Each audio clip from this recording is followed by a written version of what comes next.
بسم اللہ الرحمن الرحیم۔ السلام علیکم ناظرین، آپ یوٹیوب چینل دیکھ رہے ہیں، میں عمران خان ہوں۔ ناظرین، آج اتوار کا دن ہے اور آپ شام کے وقت یہ ویلاگ دیکھ رہے ہیں، رات کے وقت دیکھ رہے ہیں۔ پاکستان تحریک انصاف نے دعوت مسترد کر دی جو حکومت کی جانب سے دی گئی تھی بریفنگ کے حوالے سے۔ اس میں پاکستان تحریک انصاف نے اپنا تفصیلی موقف جاری کیا ہے کہ کیوں انہوں نے اس دعوت کو مسترد کیا ہے۔ ایسی ہی ایک دعوت جو ہے وہ صاحبزادہ حامد رضا صاحب کو بھی دی گئی تھی، انہوں نے بھی مسترد کر دی۔ یہاں پہ D G I S P R نے ایک بریفنگ دینی تھی مختلف سیاسی جماعتوں کے لوگوں کو، اور لیڈرشپ کو بلایا جا رہا تھا، مختلف لوگوں کو دعوت دی گئی تھی۔ تو اس میں پاکستان تحریک انصاف نے اور صاحبزادہ حامد رضا صاحب نے تو صاف کہا جی ہم بائیکاٹ کر رہے ہیں۔ پہلے یہ دیکھ لیں کہ صاحبزادہ حامد رضا صاحب نے کیا کہا۔ انہوں نے کہا وزارت اطلاعات کی طرف سے دعوت نامہ موصول ہونے کے باوجود صاحبزادہ حامد رضا نے پاکستان تحریک انصاف کی پی سی کے فیصلے کی روشنی میں آج کی بریفنگ میں شرکت سے معذرت کر لی، اور صاحبزادہ حامد رضا کا موقف ہے کہ جب تک ملک کے سب سے بڑے اور مقبول رہنما عمران خان شرکت نہیں کرتے اس وقت تک کسی بریفنگ کا کوئی فائدہ نہیں ہے۔ اب آ جائیں پاکستان تحریک انصاف کا موقف، اس میں ڈیٹیل موقف کیا ہے۔ اچھا، چونکہ یہ محض ایک حکومتی بریفنگ ہے اور نہ اس میں کوئی قومی اتفاق رائے پیدا کرنے کی سنجیدہ کوشش نظر آتی ہے، اور نہ ہی عمران خان جیسے اہم قومی رہنما کو شامل کرنے کی نیت ہے، اس لیے ہم سمجھتے ہیں کہ اس بریفنگ میں پاکستان تحریک انصاف کی شرکت ضروری نہیں ہے۔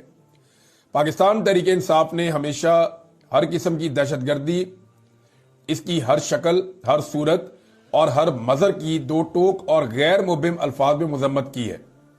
عمران خان صاحب جو اس وقت ناجائز طور پر قید میں ہیں، انہوں نے جیل سے بھی قوم کے نام اپنے پیغامات میں واضح طور پر نہ صرف دہشت گردی کی مذمت کی بلکہ قومی یکجہتی، اتحاد اور داخلی استحکام کی ضرورت پر زور دیا ہے۔ ان کا موقف خود وضاحتی ہے، اور انہوں نے جس بصیرت اور جرت کے ساتھ قوم کو متحد کرنے کا پیغام دیا وہ ایک قومی رہنما کی سوچ کی عکاسی کرتا ہے۔ تحریک انصاف واضح موقف ہے تحریک انصاف کا کہ کسی بھی بیرونی جارحیت کی صورت میں ہم ملک اور قوم کے دفاع کے لیے صف اول میں کھڑے ہوں گے۔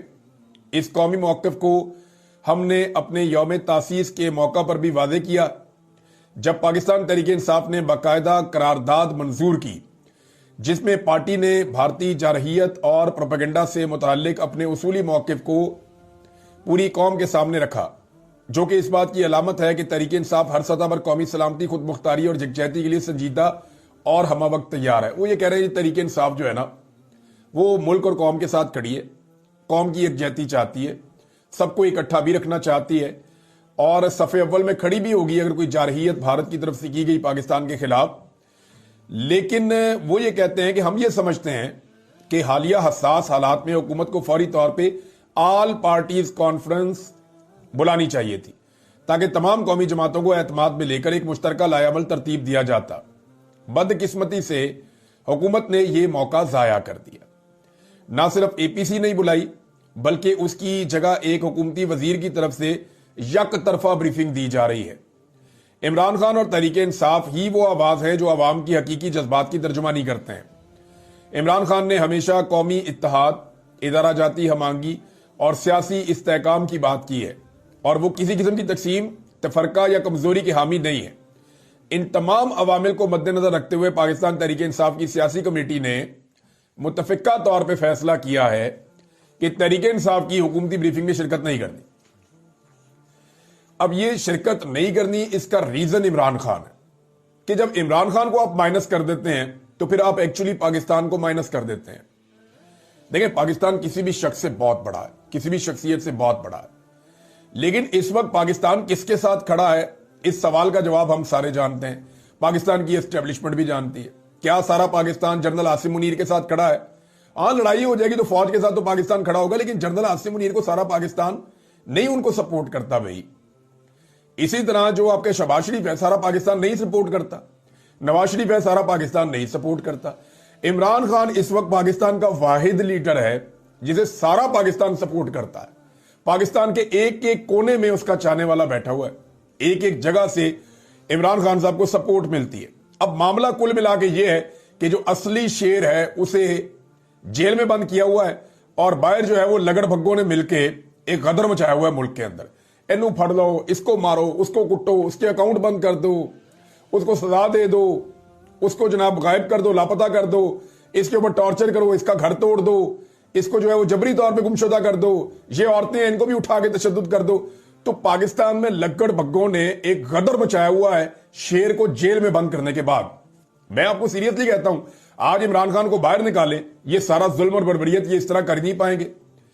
عمران خان کی جو مقبولیت کا معراج بنا نا, جو مقبولیت بہت اوپر گئی, وہ 9 مئی کے بعد جب عمران خان صاحب گرفتار ہو گئے نا, پھر وہ پیک پہ چلی گئی.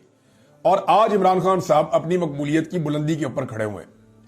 تو اس وقت اس کو چھوڑ کے دیکھیں اور پھر یہ ظلم کر کے دکھائیں قوم کے اوپر, ان کو لینے کے دینے پڑ جائیں گے. اب ناظرین, علیمہ خان صاحبہ نے بھی ایک بڑا ٹکا کے جواب دیا ہے اور بڑا صاف ستھرا جواب دیا ہے. علیمہ خان صاحبہ نے, وہ بھی میں آپ کے سامنے رکھ دیتا ہوں. وہ یہ کہتی ہیں کہ یہ بہت سمپل ہے, انگریزی میں انہوں نے ٹویٹ کیا ہے کہ عمران خان صاحب کو جو ہے وہ غیر قانونی قید سے باہر نکالا جائے.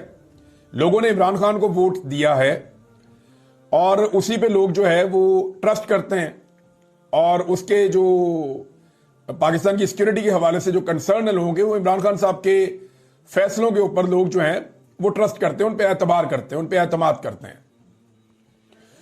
تو ایسا کیسے ہو سکتا ہے کہ ایک حکومت جو 17 سیٹوں کے ساتھ تشکیل دی گئی ہے, یعنی اصل میں جو سیٹیں یہ جیتے ہیں لے دے کے, زور مار کے, پیسہ لگا کے, وہ تو 17 سیٹیں تھی, باقی ساری پہ تو عمران خان صاحب جھاڑو پھیر گئے تھے, ساری سیٹیں عمران خان جیت گئے تھے. 17 سیٹوں والی نون لیگ کو اٹھا کے انہیں حکومت میں لا کر بٹھا دیا گیا زبردستی والے. تو اب 17 سیٹوں پہ جیتنے والی حکومت سے یہ کیسے ایکسپیکٹ کر سکتی ہے کہ لوگ ان کے پیچھے کھڑے ہوں گے اور وہ حکومت جو ہے وہ لوگوں کی تقدیر کا فیصلہ کرے گی؟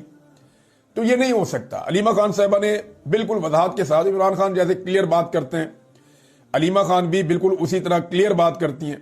انہوں نے صاف کہا جی ایسے نہیں ہو سکتا, یہ آپ عمران خان کو نکالیں, قوم آپ کے ساتھ کھڑی ہوگی, کیونکہ مینڈیٹ اس کے پاس ہے, لوگ اس پہ اعتماد کرتے ہیں, بڑے فیصلوں میں آپ کو اس کو شامل کرنا پڑے گا. اب ناظرین, ایک اور چیز میں آپ کے سامنے رکھنا چاہتا ہوں, یہ رانا ثناء اللہ صاحب نے بھی بیان دیا, کچھ اور وزراء بھی بیان دے رہے ہیں. جب وفاقی وزیر بیان دیتا ہے تو اس کا مطلب یہ ہوتا ہے کہ یہ حکومت کا موقف ہے. اب ہو یہ رہا ہے کہ وزیر بار بار ایٹمی حملے کی دھمکیاں دے رہے ہیں, یعنی ایٹمی لڑائی ہو سکتی ہے, یعنی پاکستان ابھی لڑائی میں اترا بھی نہیں ہے اور جنگ کوئی نہیں ہونے جا رہی.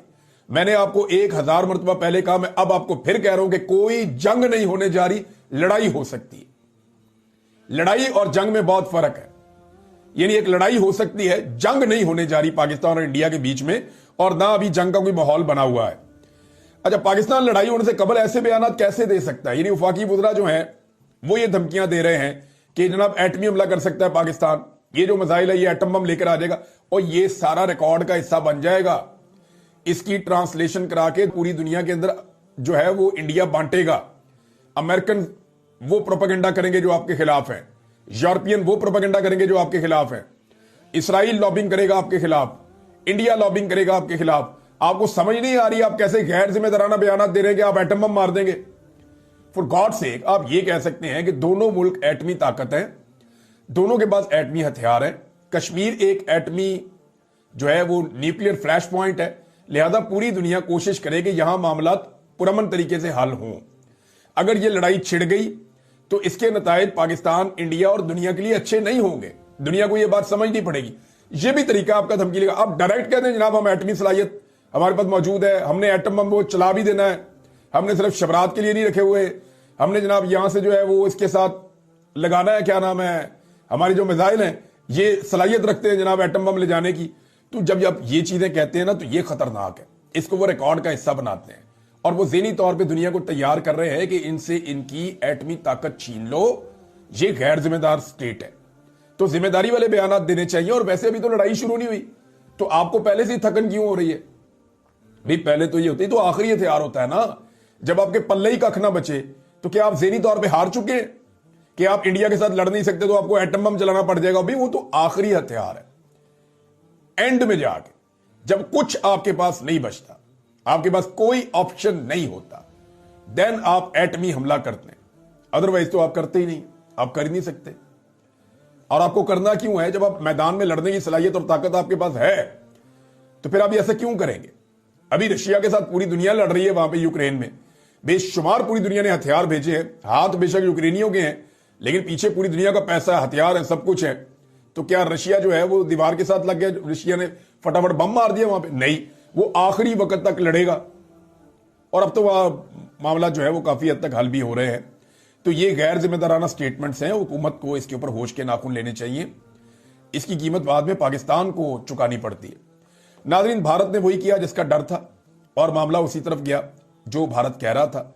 یہ جناب خبر آ گئی ہے میڈیا میں اور 4-5 جگہ پہ میں نے پڑھی ہے.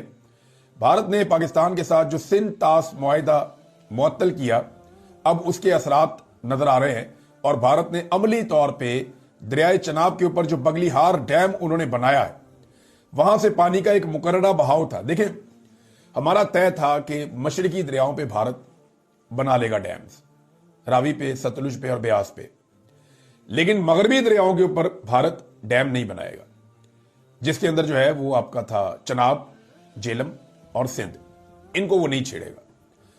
اب انہوں نے جیلم اور چناب کے اوپر ڈیمز بنائے ہیں, بار بار بنائے ہیں. پاکستان منع کرتا رہا, پاکستان روکتا رہا, لیکن ورلڈ بینک کے ساتھ مل کے جناب ہم اس کا ڈیزائن ایسا کر رہے ہیں کہ ہم اپنا بھی پانی کر لیں گے, پانی جو ہے وہ پاکستان میں بھی پہنچ جائے گا, پاکستان کا پانی ہم نہیں روکیں گے, پاکستان کو اپنا مطلوبہ پانی جو ہے وہ ملتا رہے گا. تو یہ کر کر کے انہوں نے ڈیمز بنا لیے چھوٹے بڑے. اب یہ بگلی ہار ڈیم جو ہے وہ ان میں سے ایک ہے. اب وہاں پہ طے پایا تھا کہ سندھ طاس معاہدے کے مطابق ورلڈ بینک نے اور باقی فری کین نے یہ کہا تھا کہ اس میں سے کم اتنا پانی کا بہاؤ آپ چھوڑتے رہیں گے, یہ نہیں ہوگا کہ آپ پانی روک لیں گے. تو اب انڈیا نے وہاں پہ بگلی ہار ڈیم میں پانی روک لیا ہے, اور یہ اس وقت روکا ہے جب پاکستان میں نئی فصلوں کی تیاری ہو رہی ہے. تو دریائے جیلم کو تو پانی سے اس وقت لبریز ہونا چاہیے, بھرنا چاہیے, کیونکہ اب تو گلیشیئر پگھلنے کا موسم ہے, لیکن وہاں پہ بھارت نے پانی روک دیا. تو یہ وہ چیزیں ہیں جو بھارت کر سکتا ہے. چناب اور جیلم کے اوپر جو معاہدے ہیں ان کو توڑ سکتا ہے, جو مقررہ بہاؤ ہے پانی کا. اول تو یہ ڈیم بننے نہیں چاہیے تھے, لیکن بن گئے. انہوں نے طاقت کے زوم میں دنیا کے ساتھ مل کے بنا لیے. انہوں نے عالمی عدالتوں انہوں نے آپ کو شکست دی کہ جناب یہ خود تو ڈیم بناتے نہیں ہیں, یہ پانی ضائع کرتے ہیں, تو ہمیں تو بنانے دیں. پانی تو انسانوں کے لیے ہے. تو جب انسانوں کا پانی ہے, یہاں پہ 2 ارب لوگ رہتے ہیں اس خطے میں, انسانوں کا پانی ہے, جب آپ اس کو سمندر میں پھینکتے جائیں گے تو ہم نے تو جناب اس کے اوپر ڈیم بنانا ہے, ان کی ضرورت کا پانی ہم انہیں دے دیں گے. ایسے بھارت مقدمہ لڑتا تھا عالمی عدالتوں میں جا کر, تو اس نے وہاں پہ جیتا.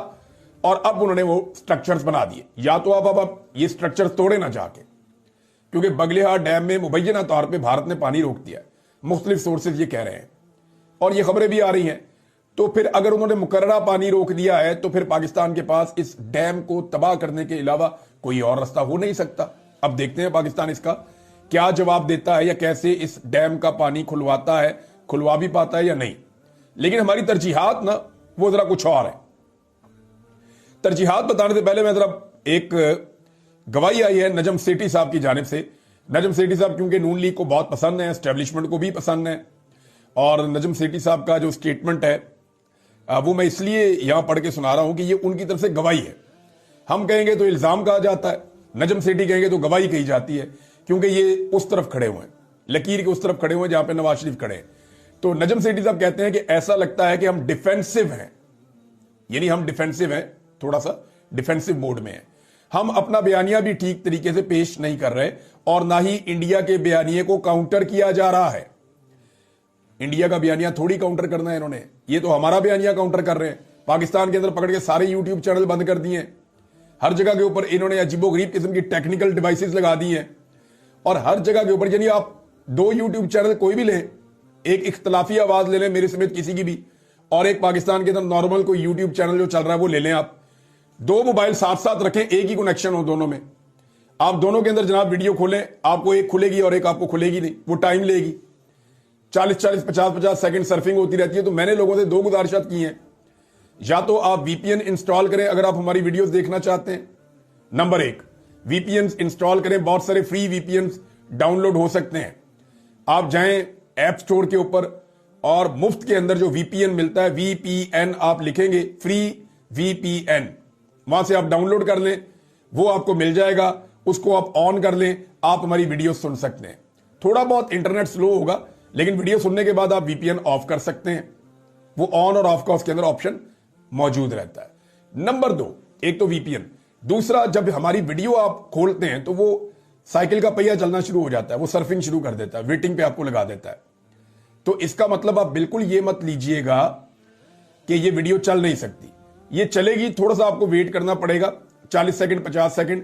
یوٹیوب کا اپنا ایک سسٹم ہے, اس کے تحت وہ اس ویڈیو کو چلا دے گا.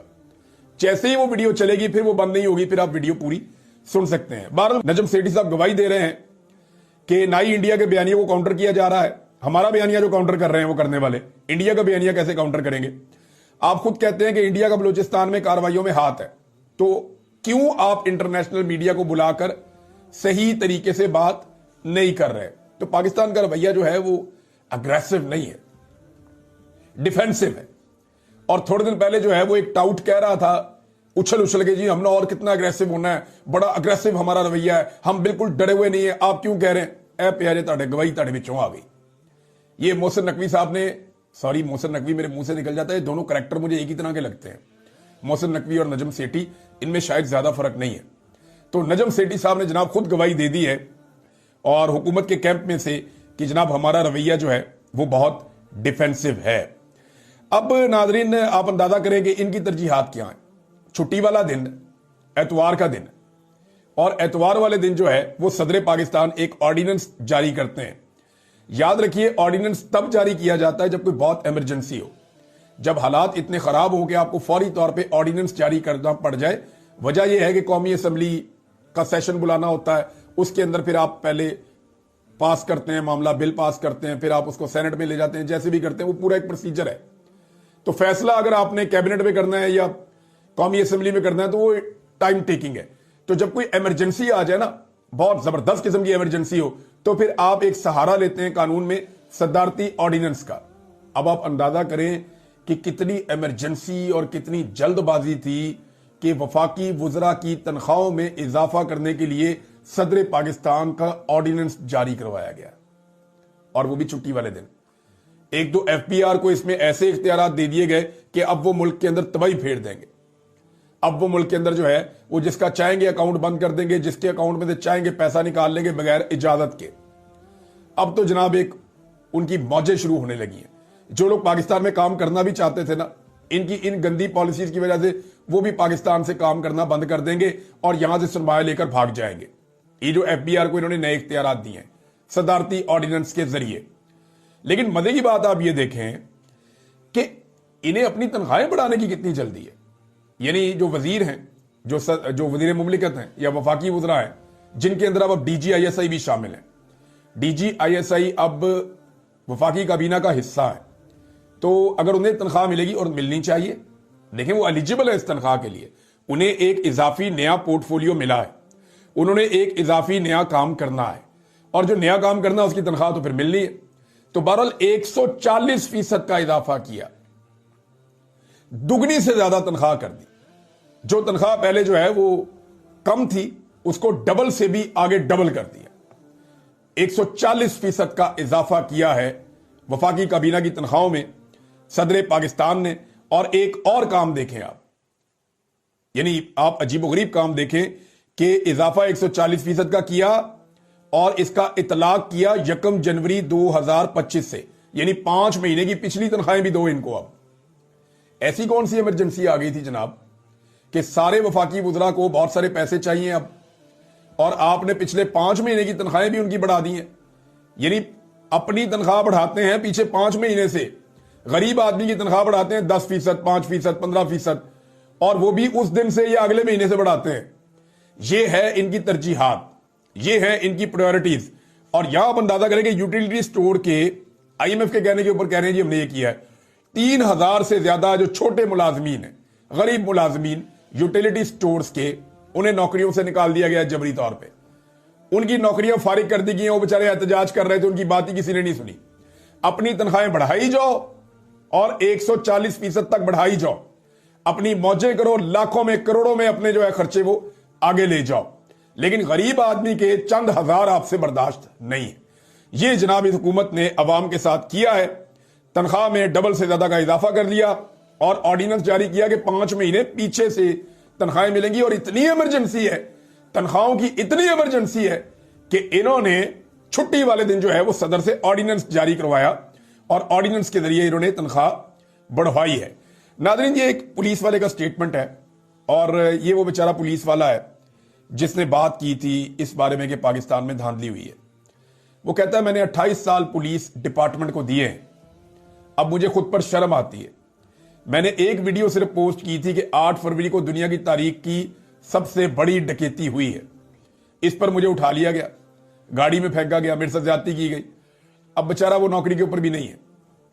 یہ برطرف پولیس اہلکار رانا عامر ہے, وہ بیچارہ یہ بتا رہا ہے. تو سارے پولیس والے ذہن میں رکھیں کہ اگر کبھی بھی آپ نے سچ بولنے کی جرت کی تو آپ کے ساتھ یہی ہوگا. آپ کا سارا سسٹم جھوٹ پہ چل رہا ہے. آپ جھوٹ بولتے چلے جائیں, جھوٹ کی نوکری کرتے چلے جائیں, جھوٹ کو سپورٹ کرتے چلے جائیں, لیکن یاد رکھیے گا اللہ رب العزت کو ہر اس جھوٹ, ہر اس فریب اور ہر اس ظلم جبر اور فسطائیت کا تمہیں جواب دینا پڑے گا. جا کے دیکھو سنم جاوید کے اوپر ٹارچر پولیس والوں نے کیا ہے.